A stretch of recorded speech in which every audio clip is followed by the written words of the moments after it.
tuturuan ko kayo kung paano gumawa ng arrangement sa floral foam. Ito talaga yung tunay na florist pag matuto ka dito. Ang flower arrangement at ang florist, hindi lang sa paggagawa ng buko. Kailangan marunong kang tumantsa, marunong kang pumutol ng bulaklak. Yan ho ang katotohanan po dyan. Kung gusto mong matuto at maging expert na florist, kailangan alam mo ito. Kasi ang florist, hindi lang about sa paggagawa ng bouquet.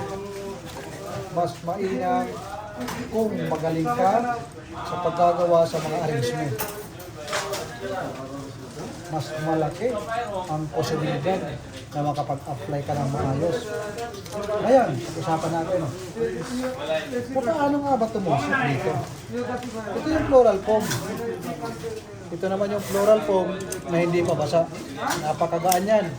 Pero pag nakasip-sip ito ng tubig, ilubog mo, siguradong napakabigat nito, siguro mga 1.5 kg ang aabutin. Tapos itong foam na ito, pag nabasa na, ito yung lalagay natin dito. Okay?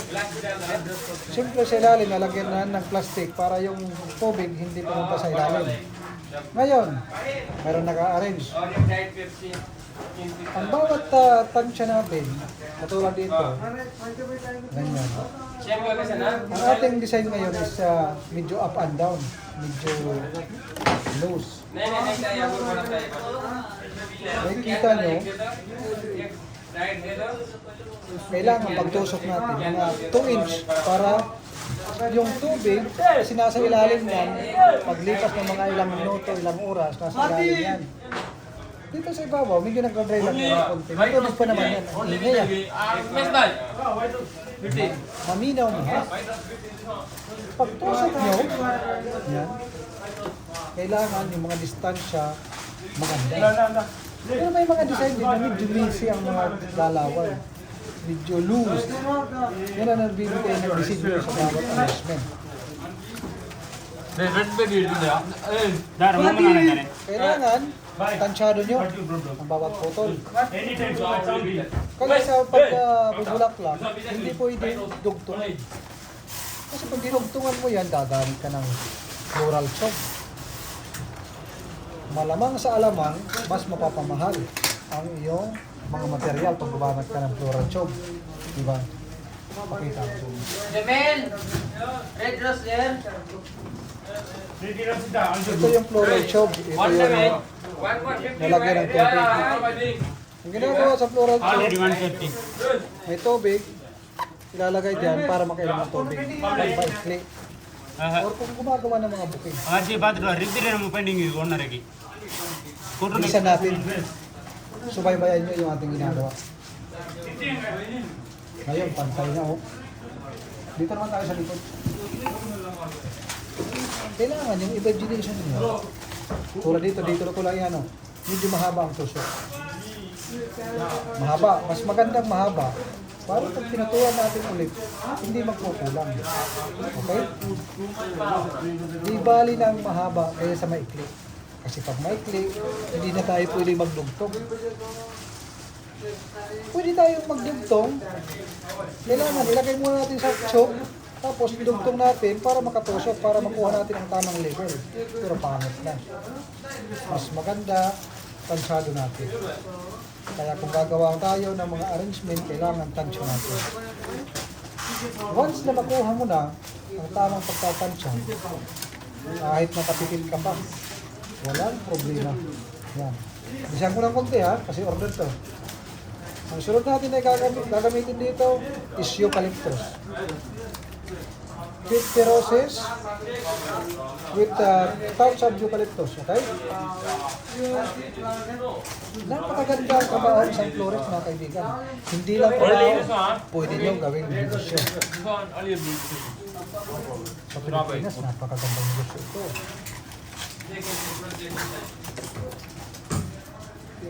Kailangan pantay. Meron tayong tinatawag na symmetry. Kung anong haba dito, kailangan nagpapantay siya. 50 diet na ba? So ayun, tapos na. How many pictures there? Medyo messy, medyo loose ang pagkakagawa natin. You don't think? Tapos natin. Ngayon, kukuha ko ng eucalyptus. One big dumbo and another for the Ayun, dumbo. 50 diet na ba? Have no one. 50 no, Korean ah. Ah, 50 diet no, because no sugar no. I think because this zero sugar has sugar. So much sugar, this one the other one no. No problem. Every day drink problem. Me also too much I don't like sugar. Ito yung dahon Sugar na mahal. very less I'm eating. Ginagamit ito sa mga arrangement, sa mga bulaklak, eucalyptus. Me I don't like sugar. Pero ginagamit din ito sa mga herbal o sa mga oil. Yung oil nito ginagamit. Merong process. Bathroom too much problem. Pangpaganda, pangtapang ng kanyang Now hot water more from makapit sa kamay.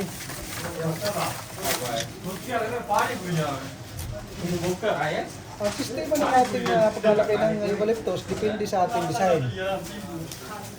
Ang order ng customer, medyo messy, tapos ang eucalyptus medyo loose. Tapos ang purpose din dito sa eucalyptus na ito para matakpan yung floral foam. Ito yung cream na sa ilalim mo tinutusukan. Kasi hindi ko pwedeng na nakikita yan. Kasi pangit pag nakita yan. Napaka-professional naman ang gawa pag pinakita natin yan. Diba? Kailangan maganda yung gawa, malinis. At para bang mapapasabi yung mga hindi marunong gumawa, paano yung ginawa? Diba? Kasi tayo mga florist na, tayo marunong. Isang tingin lang natin sa arrangement, alam na natin kung paano ginawa yan. Ito lang kasimple. Ayan, tinatanggalan natin yan, mga 2 inch. So, para lumipas man ang mga ilang araw, doon sa ilalim, doon sumisip-sip yung ating dahon at saka bulaklak. Ganda ng eucalyptus, green na green. Diyan sa Pilipinas, napakamahal ng eucalyptus. Mas mahal pa sa roses. Sa ibang mga lugar na, walang eucalyptus. Depende sa supply ng bulaklak. Yung iba hindi gumagamit ng eucalyptus dahil may kamahalan. Dapat mo ako. Pasensya na kayo.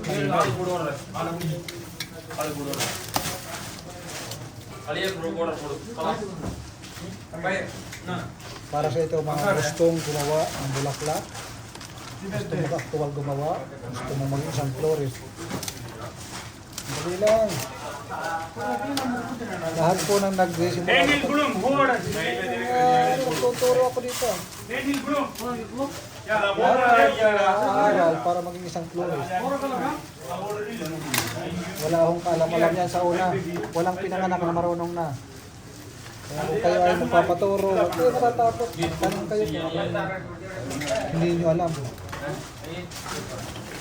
Kasi mayroong kasabihan. Hindi ka marunong magtanong, hindi ka makakarating sa inyong paruroonan. Kahit sa marunong ka magtanong, makakarating ka sa inyong paruroonan. Nice, di ba? Red na red, tapos with loose green. Para siyang garden. May mga design naman ng mga compact. Talagang napakaraming bulaklak. Tingnan niyo yung mga iba kong video. Makikita niyo yung mga dambuhalang buki na ginagawa. 300, 200. Mayroon 500. Pero yung mga ginagawa natin dito. Pero sinasabi ko sa inyo, ang pagiging isang florist, pagiging isang flower arrangement or florista, ay hindi about sa paggawa lang ng bouquet. Ang arranger na tinatawag ay kayang gumawa ng mga design tulad ng mga birthday, wedding, Christmas tree decoration. Ano pa? Coffin design. Napakalalim yan. Napakarami ang pwedeng magawa pag isa kang arranger. Mga corsage, bottoner, bridal bouquet. Napakarami. Arrangement sa bridal car. Ano pa? Comment nyo yung sa iba, hindi ko makapangalanan. Ah, mas bad. Napakaraming pwedeng magawang pagkakitaan kung marunong ka sa magawa ng bulaklak. Ito yung trabaho na hindi mo kailangan ng degree. Diba? 100 degrees Celsius. Kailangan nag-aral ka ng kung ano-ano. Basta't marunong kang tumusok ng bulaklak at handa kang matuto, pwede kang maging isang florist. Ganun lang kasimple ang ating trabaho. Pero mas mainam kung nakakaintindi ka ng English kung gusto mong magtrabaho sa abroad. Kahit English kalabaw lang, ayos na. Yes or no. Ayos na. Kasi dito naman sa ibang bansa, hindi naman lahat magagaling sa English. English kalabaw lang, ayos na. Mas naman ka kung magaling ka sa English. Right, ipa adigirgirinde.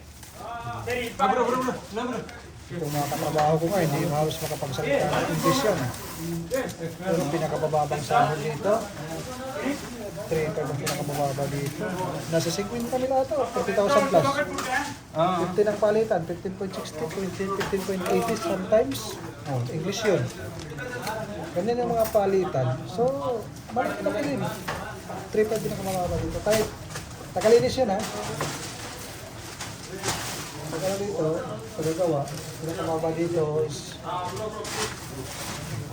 5 ata, mga ganyan. 5 or 5. Sa una, maliit lang sinabi. Mas bad. Very right, 130 ah. Very good. Ili இதெல்லாம் நான் செல்லி பெண்டிங் உள்ள. Pero mayroong bonus. Wait பண்ணனும். Kaya, malaki. Doon sa bonus bumabawi. Kasi busy kami. Nakikita nyo sa mga video ko, grabe. Marami. So ito na yung ating order. Ang ganda, di ba? Ano, pasubscribe ako ha? Hanggang sa muli. Paalam mo sa inyong lahat. Deliver ko na yan to. Daling ko doon sa picture area. Okay? Panalo. Alright.